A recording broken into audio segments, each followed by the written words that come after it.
राना साहब, अब जो सिचुएशन बन चुकी है ईवीएम को लेकर, बिलावल भुट्टो जरदारी साहब तो सेनेट के अरकान को मुबारकबाद दे रहे हैं कि आपने ईवीएम को यकसर मुस्तरद कर दिया है। हुकूमत ये सोचती है कि हम मुश्तरका इजलास बुलाएंगे। ईवीएम का मुस्तकबिल क्या देख रहे हैं? बिस्मिल्लाहिर्रहमानिर्रहीम, अस्सलातु वस्सलामु अलैका या सय्यदी अल्लाह, अस्सलातु वस्सलामु अलैका या सय्यदी या हबीबल्लाह।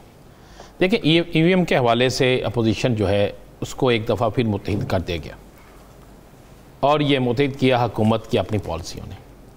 देखिए, इसमें कोई शक नहीं है कि हुकूमत चाहती है कि एक ऐसा इलेक्शन हो जो बिल्कुल मुनसफाना हो, एक ऐसा इलेक्शन हो जिसके बाद कोई जमात भी किसी और पे तनकीद ना कर सके, एक ऐसा इलेक्शन हो जिसको पाकिस्तानी कौम जो है उसके सामने ये कहा जा सके कि पाकिस्तान में एक मुनसफाना इलेक्शन हुआ, उसमें कोई भी जीतता है, कोई सियासी जमात भी जीतती है वो। देखिए, ये कोई ऐसी बात तो है नहीं थी कि जिस पे इतना शोर मचता, क्योंकि अब मामला ऐसे हो चुके थे कि अपोजिशन हुकूमत की किसी चीज़ को मानने के लिए तैयार नहीं थी और हुकूमत अपोजिशन की किसी चीज़ को मानने के लिए तैयार नहीं थी। देखिए, आज जो कुछ हुआ उसके बाद सूरत हाल बिल्कुल वाज़े हो गई है। हुकूमत अपोजिशन आमने सामने है, हुकूमत और इलेक्शन कमीशन भी आमने सामने है। ये तो बिल्कुल क्लियर और वाज़े हो गया। देखिए, आज के बाद मेरे पास जो इत्तला में जी, मैंने एक अपोजिशन के बड़े अहम रहनुमा से बात की। मैंने कहा जी, इस मामले के बाद क्या करेंगे? उसने मुझे कहा कि भाई हम तो अब इलेक्शन कमीशन का साथ देंगे और बड़ा खुल के पहले भी साथ दिया था, अब भी साथ देंगे और हम कहेंगे कि इलेक्शन कमीशन जो है, जो आज उसकी बेइज्जती हुई है, जो आज उसके खिलाफ ज़बान इस्तेमाल की गई है, इस पर उसके खिलाफ जो है वो उन अरकान असम्बली के खिलाफ जो है कोई ना कोई एक्शन करें, आइनी कोई ना कोई अपना जो हक है वो अदा करें। अब आइन के मुताबिक अगर हम देखें तो इसमें इलेक्शन कमीशन जो है, चूँकि वो आइन पाकिस्तान के तहत काम करता है और अगर आइन पाकिस्तान में कोई तरमीम होती है या फिर कोई आर्डिनेंस के कानून साजी की जाती है तो इलेक्शन कमीशन को इसे हर सूरत में मानना पड़ेगा। ये आप ज़हन में रखिएगा कि अगर कोई इस आर्डिनेंस के ज़रिए या कोई तरमीम आती है, मुश्तरका इजलास में आती है, नहीं तो कोई आर्डिनेंस आता है, तो इलेक्शन कमीशन को हर सूरत में से मानना पड़ेगा, ये कानून कहता है। उसके बाद आज जिस पे कोशिश की जा रही है कि किस तरीके से इलेक्शन कमीशन को इस तरह पंप किया जाए या कुछ ज़राए से बात पहुँचाई जाए कि आज़म सवाती समेत बाकी जो लोग हैं उनके खिलाफ कार्रवाई हो, तो कानून के मुताबिक पार्लियामेंट के अंदर अगर कोई इलेक्शन कमीशन का खिलाफ बात होती है तो इस पर कोई आर्टिकल 69 के तहत अरकान असम्बली को तहफ़्फ़ुज़ हासिल है कि वो उस पर कोई ऐसा काम नहीं हो सकता। अब उसके बाद जब आगे चले जाते हैं आप, इसमें मैक्सिमम क्या हो सकता है? मैक्सिमम ये होता है हद तक इज़्ज़त का एक दावा, वो किया जा सकता है। इसके अलावा और अगर आप कहें कि और मामला वो नहीं हो सकता। अब इलेक्शन कमीशन, एक चीज़ बड़ी ज़ेर गौर है, बड़ी बहस की जा रही है कि आखिर इलेक्शन कमीशन क्या ये सब कुछ सियासी जमातों के कहने पे कर रहा है? क्या वाकई अपोजिशन जमातें जो हैं उसकी सपोर्ट इलेक्शन कमीशन को ऐसी हासिल है कि इलेक्शन कमीशन हुकूमत के बहुत से मामला में इनकार कर रहा है, या वाकई इस जो नया एक लेके आ रहे सिस्टम इसमें कोई ऐसी खराबी है कि इलेक्शन कमीशन समझता है कि ये ठीक नहीं है, इससे मज़ीद खराबी पैदा होगी? कुछ ज़राए तो ये कहते हैं कि ये इलेक्शन कमीशन जो है उसको किसी की थपकी हासिल है, हम ये मानने के लिए तैयार नहीं हैं। कुछ ज़राए कहते हैं कि उसको थपकी हासिल है और थपकी जो है उसकी बुनियाद पर वो कह रहे हैं, हम नहीं, ये ज़राए कह रहे हैं, हम नहीं कह रहे। कुछ लोगों का कहना, मसलन आज एक बड़े मारूफ कानूनदान जो हैं उन्होंने भी मुझे यही बात की कि ये इस तरह हो रहा है। मैंने कहा कि भाई अगर ऐसे होता तो बहुत से और मामला में भी होता। चौधरी साहब भी तो ये कह रहे हैं। अब जो नई गेम चल रही है, जो नया सिलसिला चलना है, जो नई खबर है, उसमें तो ये है कि अपोजिशन जमातें जो हैं उनके एक एक रुकन जो हैं वो बाकायदा अब इस मामले पे, इस ईवीएम के हवाले से उन्होंने प्लानिंग ये बनाई है कि इस सिस्टम को रोकने के लिए कानूनी रास्ता जो है वो क्या बनाया जाए। अच्छा, एक तो अगर ये बिल पास होता और ये सारा कुछ हो जाता तो फिर आप इसके खिलाफ चले जाते किसी अदालत में, लेकिन कानून फिर वही कहते हैं कि असम्बली से जो बिल पास होता है आप उसके खिलाफ नहीं जा सकते। आप अब इन्होंने ये किया है कि इसके खिलाफ एक चीज़ मौजूद है कि वो है किसी अदालत से, किसी बड़ी अदालत से इसके खिलाफ स्टे ले लेना।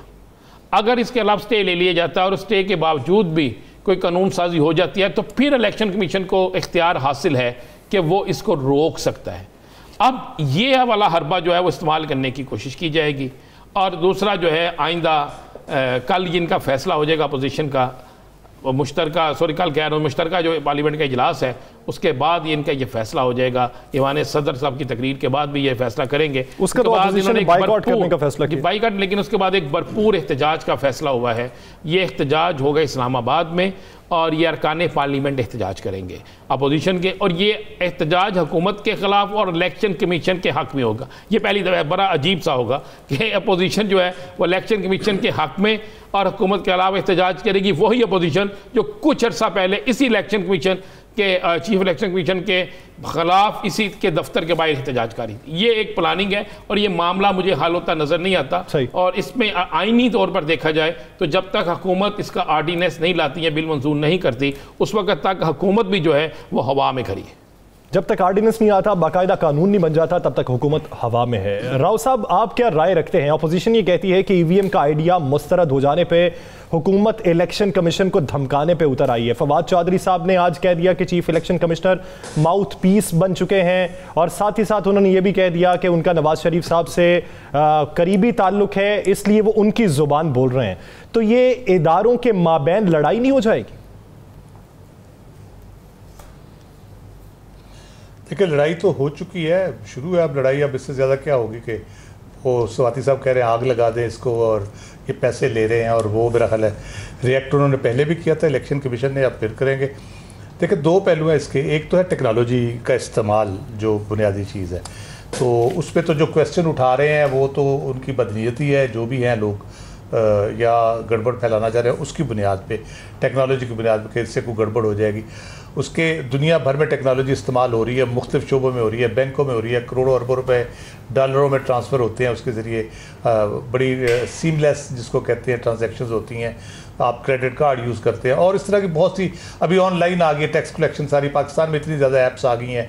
आप ऑर्डर कर रहे होते हैं, खाने के ऑर्डर कर रहे हैं, टैक्स पे कर रहे हैं, फीसें पे कर रहे हैं बच्चों की, तो उसमें कोई बहुत बड़ा कोई हज़ारों में जाके लाखों में एक आध कोई केस आए तो आए, अदरवाइज कोई इस किस्म की चीज़। ये टेक्नोलॉजी यूज़फुल है, एप्लीकेबल हो सकती है, उसको इस्तेमाल किया जा सकता है, इफ़ेक्टिव इस्तेमाल किया जा सकता है। दूसरी बात जो है वो है सारा पॉलिटिकल कोई एजेंडा लग रहा है मुझे। अच्छी खासी चीज़ें चल रही होती हैं, गवर्नमेंट को भी शौक़ है शायद कि वो कोई ना कोई काम शुरू कर देती है, जैसे उन्होंने PMDA का शुरू कर दिया, अब ये हो गया। और जो सदर साहब की तकरीर पे एहतजाज होने जा रहा है, वो दोनों अपोजिशन अपने हवाले से, उसके जो इलेक्शन के हवाले से, EVM के हवाले से, और मीडिया के सपोर्ट के हवाले से भी वो सारा वो एक अजीब 13 तारीख को ये कह लें कि तमाशा वहाँ पे वो होगा सारा। और ये बिला वजह का एक कह लें झगड़ा जिस तरह कहते हैं शुरू कर दिया जाता है किस कहीं ना कहीं से। अब आज जो मुझे सुनने में आया है कि अभी डिस्कशन चल रही थी, तो अचानक आज़म स्वाति साहब ने वहाँ पे को डायलॉग वगैरह बोले और बढ़के लगानी शुरू कर दी, और जिस पे इलेक्शन कमीशन वाले उठ के चले गए, उसके बाद ये सारा हंगामा मच गया वहाँ पे। तो आई डोंट नो क्या करना चाहते हैं इससे। इलेक्शन कमीशन को कंट्रोवर्शियल तो दोनों पार्टियां, तीनों जितनी भी हैं, वो बना चुकी हैं। अब अगले इलेक्शन किस तरह से होते हैं, कौन सी मशीन इस्तेमाल होती है, कौन सी नहीं होती, बैलेट पेपर के जरिए होते हैं, तो वो जो कंट्रोवर्सी है इलेक्शन कमीशन के इर्द गिर्द, वो इतनी बड़ी कंट्रोवर्सी क्रिएट हो चुकी है कि जब तक ये कंट्रोवर्सी क्रिएट हो चुकी है जो आने वाले दिनों में मजीद हाल खराब कर सकती है।